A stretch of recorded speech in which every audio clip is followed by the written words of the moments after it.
Bueno, compañeros, nos correspondió la paz imperfecta. Los integrantes del grupo son Laura Carolina Olmos, Diana del Pilar Ordóñez y mi nombre Carlos Parra. Abordamos, el concepto de paz que va a ser desarrollado durante el video a partir de lo que refiere a un contexto histórico. El término pues hace parte de nuestra realidad social, nuestra realidad histórica. Y pues este se fue desarrollando y se fue transmitiendo a través del mimetismo y se fue proyectando hacia los animales, hacia la naturaleza y hacia el cosmos. Pues todo lo hemos visto en tanto al trato hacia los animales con los humanos, en tanto a cómo se cuida la naturaleza o cómo no se cuida. Bueno, ahora lo que refiere a ese término parece un adjetivo que es el que acompaña ahora y es imperfecta. Entonces, la paz imperfecta. Algunos pensarán que es como paz negativo o algo así, pero en realidad no es así. Esto quiere decir que la paz imperfecta es un proceso de paz que no se ha acabado o está en proceso, se encuentra en proceso. Ese significado, digamos, nos lleva a pensar y a tratar de ver esta paz como algo que humaniza. ¿Qué quiere decir con que nos humaniza? Pues nos permite ver una realidad, digamos, que enfrentamos, que pues personalmente podría considerar como que la paz no es 100% alcanzable. Lo que digamos refiere al reconocimiento de la paz imperfecta son pues nuestras condiciones de existencia. Saber que pues tenemos una condición de existencia que nos limita a poder tener esa paz 100%, al 100%. Nuestras posibilidades reales, entonces todo lo referente a lo vivencial, lo que podemos vivir y lo que no. No tener como una paz ahí de ensueño, que muchos dirían como que sería la ideal. Y pues el entorno. Entonces esa realidad vivencial se puede explicar en el entorno, lo que nos rodea. En Colombia, digamos, actualmente, pues después del acuerdo de paz y eso se redujo la violencia, pero somos una cultura de violencia. Entonces el entorno también permite que se dé esa paz imperfecta. Ya lo que es, digamos, la historia referente a el concepto de paz, en un principio no existía el concepto, porque la humanidad, digamos, buscaba desarrollar el lenguaje para sobrevivencia, para buscar, digamos, lo que es alimento, para cazar. Pero el concepto de paz no estaba como ahí aún. Ya cuando se desarrolla una complejidad social, grupos sociales más grandes, el hombre primitivo, donde ya digamos, comenzaba a sentarse con una comunidad, se comienza de pronto a ver, en pocas palabras, el concepto paz, pero ahí naciendo apenas. Y ya cuando se presenta una diferenciación social, que es algo ya digamos, del desarrollo humano, se comienza, digamos, a hablar de paz y de esas diferencias que hay entre las sociedades. La paz como concepto, en la Primera Guerra Mundial, pues se vio un conflicto y violencia, se vieron diferencias entre los grupos que estaban en guerra, pero no se tiene claro el concepto de paz. En primer lugar, porque no había una comunidad, digamos, investigativa, de estudio que haya abordado la paz como concepto. Ya lo que es la Segunda Guerra Mundial, se comienza a hablar digamos, del concepto. Comienza a hablar del concepto y se vuelve este concepto un objeto de estudio, un objeto de estudio científico que se va enriqueciendo por otras disciplinas. Además entran instituciones universitarias, comunidad científica, a estudiar lo que es la conducta humana. Entonces ahí ya se desarrolla, digamos, en pocas palabras, un enfoque hacia lo que es paz. En el progreso del siglo XIX-XX, les podemos ver que que lo que es la investigación se enriquece. Y se desarrolla un nuevo concepto, que es la paz negativa. Y algunos dirán, no, entonces ¿qué es la paz negativa? No, pues la paz negativa, en pocas palabras, es esa paz que se comienza a evidenciar cuando, cuando hay una ausencia de guerra o una situación de no guerra. Entonces, ¿qué quiere decir esto? El concepto se desarrolla sí o sí después de que hay guerra. Eso se desarrolla, digamos, en los años 20, desarrolla ese término y se considera paz negativa el que es desprendido o que se desarrolla a partir de una guerra. Ya a finales de los 70 se desarrolla la paz positiva, que ya es estudiar la paz con una identidad, digamos, propia, eh, más hacia el individuo, y también se añade lo que es violencia estructural. Lo que es violencia estructural, algo que permite, digamos, estudiar mucho más el término de paz. Además, también se tiene en cuenta que cuando se desarrolla el término de paz positiva, se tumban esos muros que habían digamos, en la paz negativa, que solamente decían que se desprendía de la guerra. Ahora en la paz positiva se busca, digamos, superar esos muros que limitan esa ausencia de guerra, que limitan la paz a la ausencia de guerra. Entonces ya se comienza a hablar más de justicia, se comienza a hablar más de generar valores positivos, pues alrededor de construir paz, ya se integra la política y se van generando diferentes expectativas referente a las necesidades humanas, algo que se desarrolla, digamos, a finales del siglo pasado. También se desarrollan las fenomenologías de la paz. Se habla de las fenomenologías de la paz, y estas, digamos, hablan más sobre la parte de los actos, donde podemos encontrar presente ese término. Pues, digamos, la forma de sentir, la forma de pensar, de hablar y de integrar todas las perspectivas, digamos, del individuo, permiten que se comience a estudiar esta parte del concepto paz.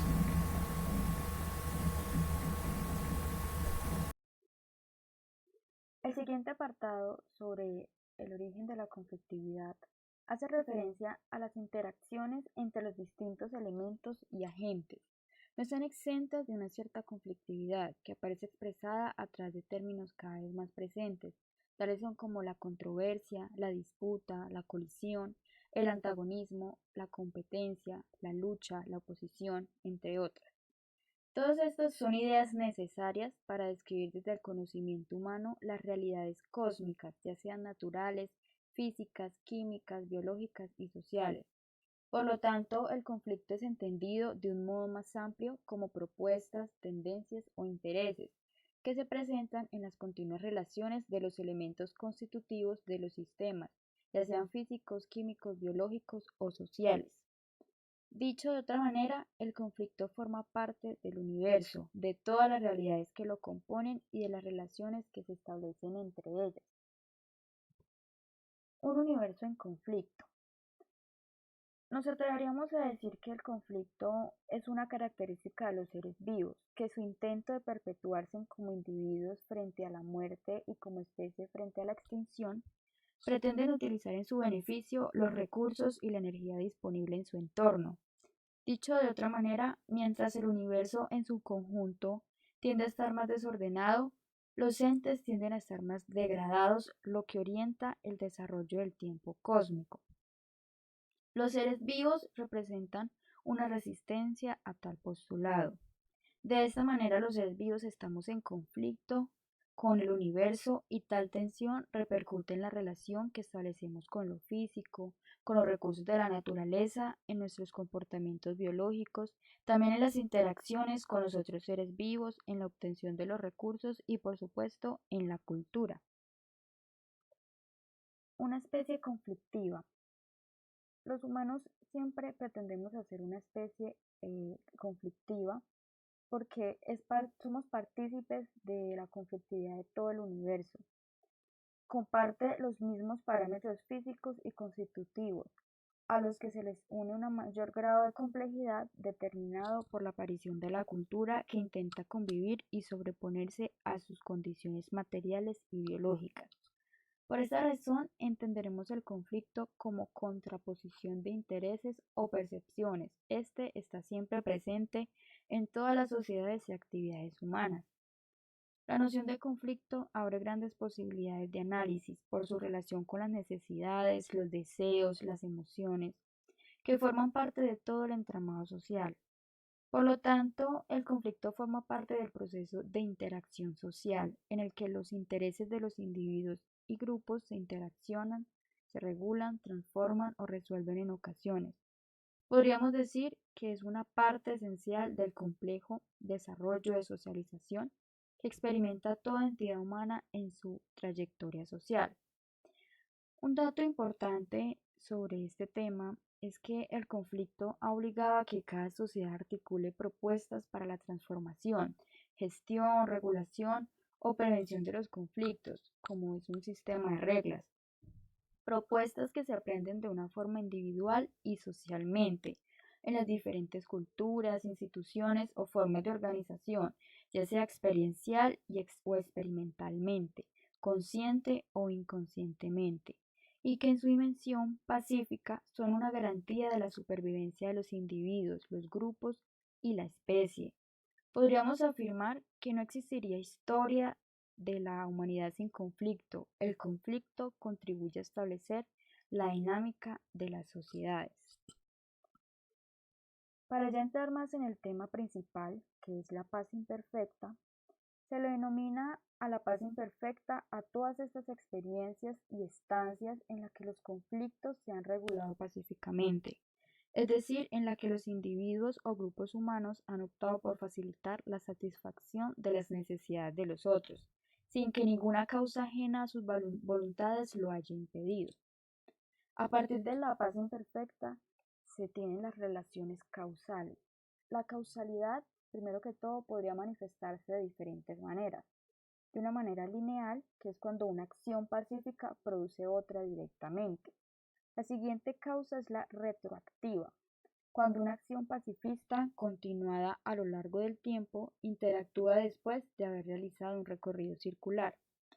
Y la recursiva, en el que la acción es productora de aquello que lo produce.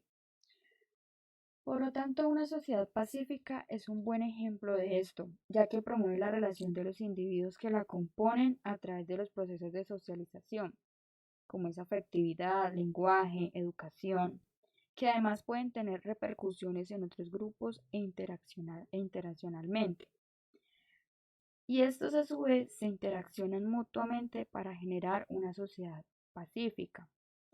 En cualquier caso, la paz imperfecta es algo más que la suma de todas estas paces. Es una herramienta práctica y teórica que nos permite reconocerlas, potenciarlas e interrelacionarlas. Bueno, el objetivo de la paz imperfecta es hacer una inversión epistemológica. ¿En qué consiste esto? La concepción que hemos tenido sobre la violencia ha condicionado no solo nuestras autopercepciones, han hecho sobrevalorar su papel, sino que a su vez ha focalizado y simplificado las investigaciones más hacia acciones violentas y sus causas. La preocupación por la violencia debe llevarnos a confundir sus patologías con sus síntomas o a simplificar y descontextualizar sus causas y sus terapias. Lo importante es que adoptar otra perspectiva quizás no sea posible si no se realiza lo que podríamos definir como un giro o un cambio estructural. En este caso es la inversión epistemológica, que es el objetivo de la paz imperfecta, en el sentido de adoptar otro punto de partida, otros presupuestos en los que el concepto de paz esté no solo más presente como una ubicación de partida diferenciada, sino también como un enfoque cualitativo que le permita ganar un espacio más relevante y dinamizador tanto en los aspectos teóricos como en los prácticos, en los debates sobre la paz. Este concepto a su vez nos dotaría de una nueva capacidad movilizadora al facilitarnos las conexiones con las realidades y experiencias conflictivas y pacíficas particulares, vínculos y posibilidades no solo teóricas sino también reales. Igualmente podrían ser proyectadas sin duda hacia el horizonte de la paz positiva, que de esta forma adquiere unas nuevas dimensiones. Ya vimos entonces que para conseguir la paz, aunque sea imperfecta, es necesario gestionar y resolver los conflictos por vías pacíficas, y estas deben estar presentes durante todo el proceso y toma de decisiones y en el diseño de las sociedades a futuro. Hablaremos entonces del poder, en cuanto a la capacidad de transformación de la realidad y como medio para promover mejores condiciones para acercarse a la paz, es decir, como medio para resolver conflictos. El poder se manifiesta en diferentes formas, distinguiéndose las siguientes. El poder integrativo, que se refiere a la cooperación, la amistad, el amor, como un conjunto de acciones que inciden en la organización social y que permite reconocer recursos para la transformación de la realidad sin el uso de la violencia. Opuesto a este estaría el poder destructivo, que sería la capacidad de generar guerra y violencia, y el poder productivo, que refiere a la economía. Estas diferentes esferas del poder están interrelacionadas y inciden unas sobre las otras. Por lo tanto, se observa por qué una teoría de la paz no puede estar exenta de una teoría del poder. Sobre este tema del poder y la relación con la paz y la no violencia, hay una falta de profundización y de análisis intelectual y político que ha dejado un vacío teórico, por lo que luego en situaciones de conflicto suelen aparecer propuestas revolucionarias que terminan siendo violentas y que sin embargo aparecen como la única opción para cambiar la realidad y revocar un poder establecido. Haría falta entonces entender lo que es una toma pacifista del poder. A pesar de que la teorización sobre la no violencia no ha sido profunda, nos ha dejado unos principios entre los que se destacan el máximo respeto por las personas, la utilización de la persuasión antes que la coerción, el uso del poder integrativo, entre otros. La paz imperfecta estructural y la violencia estructural imperfecta. Una parte considerable de las realidades históricas y sociales de los conflictos se pueden explicar a partir de las interrelaciones entre la paz imperfecta y la violencia estructural. El concepto de violencia estructural está relacionado con la no satisfacción de necesidades, con la injusticia social que desvela las formas ocultas y estáticas que toma la violencia y que se encuentran integradas silenciosamente en el sistema, como lo es la miseria, la desigualdad de género o de raza, el hambre o la dependencia. Desde esa perspectiva, entonces se debería tratar de ver las magnitudes y las relaciones entre ambos conceptos. Al conseguir descifrar cómo se reproduce y manifiesta la violencia y la paz y que ambas posibilidades son producidas por la misma matriz social, ¿cómo entonces trabajamos para que la paz prevalezca? Hay que ir a la raíz de los conflictos, donde se encuentran las necesidades, las percepciones, las emociones, las insatisfacciones, para estudiar su escala, su número y las soluciones o salidas que históricamente se les ha dado. Sería interesante también reconocer en qué grado de conflictividad estamos sumergidos. Todo parece indicar que es muy alto, lo cual es normal, dado que la naturaleza tiende a ser conflictiva, por la amplia gama de necesidades que hay que suplir, mientras que los recursos son limitados. Sin embargo, se deduce que a pesar de esto, la mayoría de los conflictos a través del tiempo se han regulado pacíficamente, lo cual no nos debe llevar a ignorar la violencia, sino a ver el potencial que hay de solucionar los conflictos, a pesar de que estemos en uno de los momentos más violentos de la historia humana. Por esa razón, la investigación para la paz debe basarse principalmente en torno a pensar la regulación de los de los conflictos, o sea, la parte positiva. Las mediaciones. El concepto de mediación hace referencia a interponerse entre circunstancias o a un intervalo o espacio, ya sea físico, temporal o causal, donde se deja o se evita que cierta acción siga produciéndose. Desde una perspectiva más abstracta, sería una reflexión en la que se incorporan más ideas que ayudan a encontrar y definir las relaciones entre dos extremos, donde se articulan ideas que permiten quebrar la polaridad, que es donde se genera la tensión y la violencia, y acercar las posiciones iniciales de los actores, siendo por lo tanto importantes para catalizar y dinamizar situaciones. Las mediaciones no pueden ser entendidas ni operar como paz ni como violencia, sino como paso intermedio o interlocutor en el intercambio de información. El empoderamiento pacifista.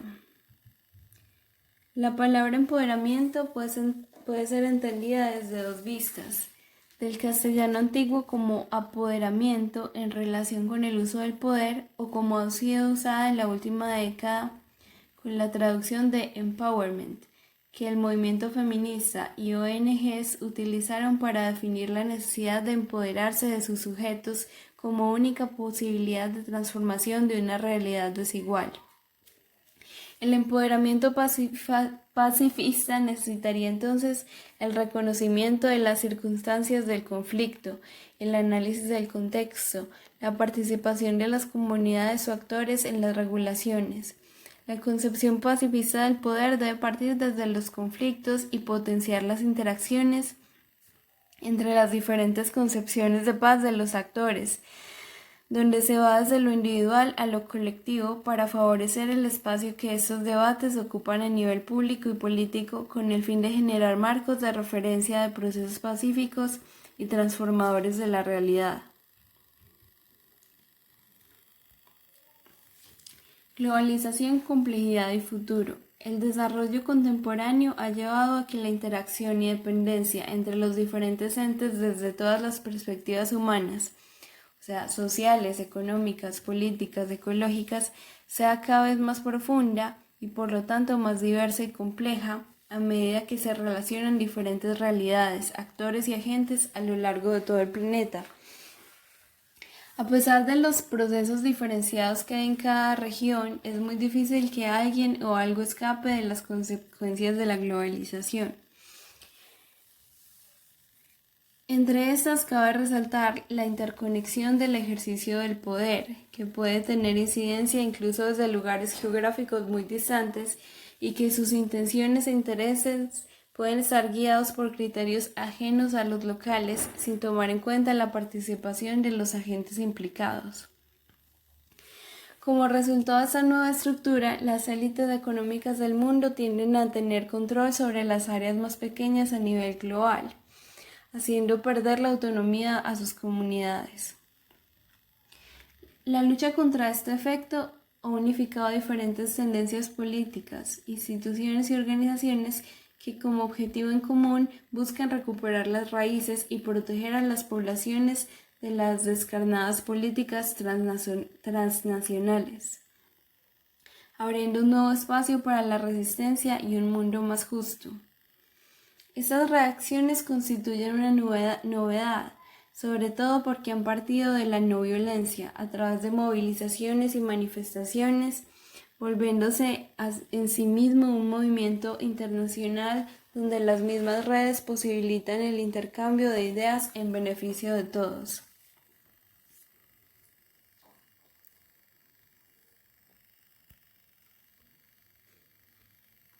Interconexiones, redes y complejidad. El pensamiento en torno a la paz se vuelve un instrumento para afrontar la complejidad ya vista de las nuevas interconexiones globales, ya que asume el estudio de las relaciones entre entes heterogéneos en sus diversas escalas. El estudio de los conflictos tiene el potencial de ayudarnos a comprender los fenómenos humanos y la paz y la paz de pensar en la regulación justa y equitativa de estos en busca de salidas deseables. Los conflictos deben ser entonces abordados desde epistemologías abiertas y que involucren el apoyo entre diferentes disciplinas para abordar la complejidad de las relaciones humanas y poder llegar con soluciones desde múltiples perspectivas. Futuro y perspectiva. La paz no puede ser considerada como total o cerrada. Poco realista sería pensarlo así, en un mundo que siempre está en cambio y evolución. Como el futuro debe permanecer abierta y dispuesta a estar siempre construyéndose a través de la resolución de los conflictos que puedan surgir en el camino, cambiando la realidad a partir del conocimiento de las limitaciones humanas y de los escenarios presentes, pero también planeando cómo abordar el futuro con métodos científicos de aproximación como la prospectiva. La condición imperfecta de la paz solo abre posibilidades para crear e imaginar nuevas situaciones deseables para los seres humanos.